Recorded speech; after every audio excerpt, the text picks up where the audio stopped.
Sinais de que você é uma pessoa feia. Se levantar 4 dedos ou mais, seus amigos deveriam te pagar para assustar as pessoas.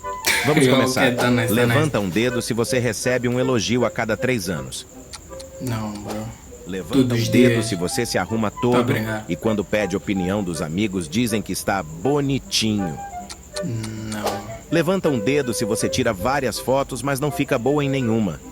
não. Levanta um dedo se você se acha mais feio que a terceira pessoa que mostra ao clicar em compartilhar e em seguida WhatsApp.